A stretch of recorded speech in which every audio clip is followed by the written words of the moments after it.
Olá, eu sou o professor André Alencar, você está no programa Saber Direito Responde.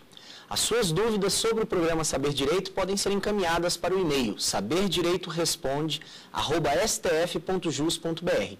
O tema da nossa aula foi Poder Constituinte e estou respondendo às dúvidas que foram encaminhadas pelos nossos internautas. Vamos para mais uma dúvida? A próxima dúvida foi enviada pelo aluno Pedro Gonçalves, de Macharanguape, Rio Grande do Norte. O Pedro pergunta: professor, o que são cláusulas pétreas?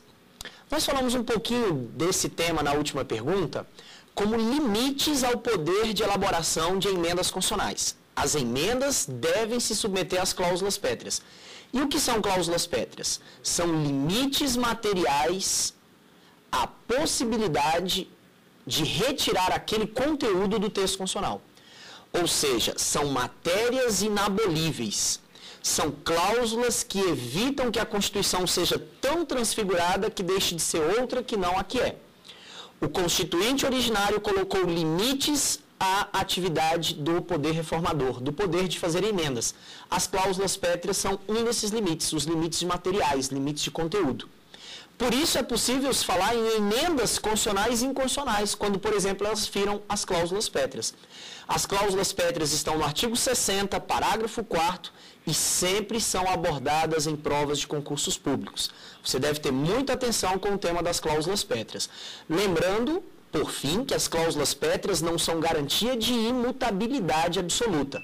Elas só procuram restringir aquele conteúdo para que a Constituição não seja desfigurada naqueles pontos básicos essenciais. Ok? Então, as cláusulas pétreas são limites ao poder derivado no que se refere a conteúdo que não pode ser abolido da Constituição. Muito obrigado pela sua participação, Pedro. Nós vamos para mais uma pergunta. A nossa próxima pergunta foi enviada pela internauta Anete Amorim. Anete de Caratinga, Minas Gerais, pergunta: professor, os estados, DF e municípios possuem poder constituinte? Também abordamos um pouco desse tema quando falamos dos tipos de poder constituinte. Como nós vivemos em uma federação, a federação é composta por vários entes e esses entes acabam tendo um poder constituinte decorrente. No entanto, muito cuidado com a pergunta da Anete. Ela pergunta: estados, DF e municípios possuem poder constituinte decorrente?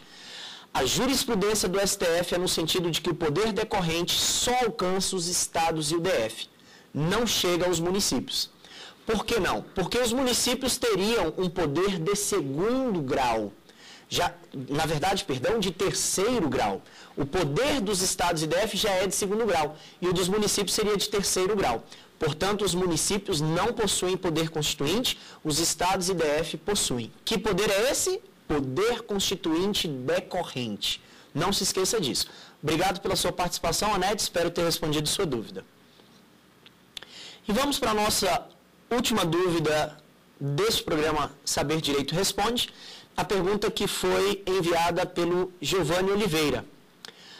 Professor, o que é princípio da simetria? O que é o princípio da simetria? O princípio da simetria é um princípio que estabelece que normas postas pelo poder constituinte originário para o ente central União deverão ser respeitadas, obedecidas, acatadas pelos estados, DF e municípios. O princípio da simetria, ele procura estabelecer uma certa semelhança, igualdade. Pelo princípio da simetria, estados, DF e municípios deverão seguir algumas normas dispostas para a União. Essas normas são encontradas casuisticamente no texto constitucional, mas nós podemos dar alguns exemplos interessantes, já estabelecidos pela jurisprudência do Supremo Tribunal Federal. Um desses princípios é o princípio da separação dos poderes. Outro princípio que se estende por simetria é o princípio do processo legislativo, que já tem um pouco a ver, sim, com o princípio da separação de poderes. De acordo com esse princípio, por exemplo, o poder de veto estabelecido para o presidente da República é obrigatoriamente repetido, acatado pelas constituições estaduais para o governador. O governador terá poder de veto, mesmo que você não conheça a Constituição do seu estado, você pode ter certeza que o governador terá o poder de veto. Por quê? Porque o poder de veto deve ser estendido por simetria. Assim como o presidente tem esse poder no plano federal, os estados, DF e municípios têm esse poder. Agora, temos que ter um cuidado extra. Nem todas as normas serão estendidas por simetria, porque senão a Constituição estadual será uma mera repetição da Constituição federal. Exemplo, as normas que protegem o presidente da República como chefe de Estado, como, por exemplo, a imunidade por atos estranhos ao exercício de suas funções, não se estende aos governadores de Estado, já decidido pelo Supremo Tribunal Federal.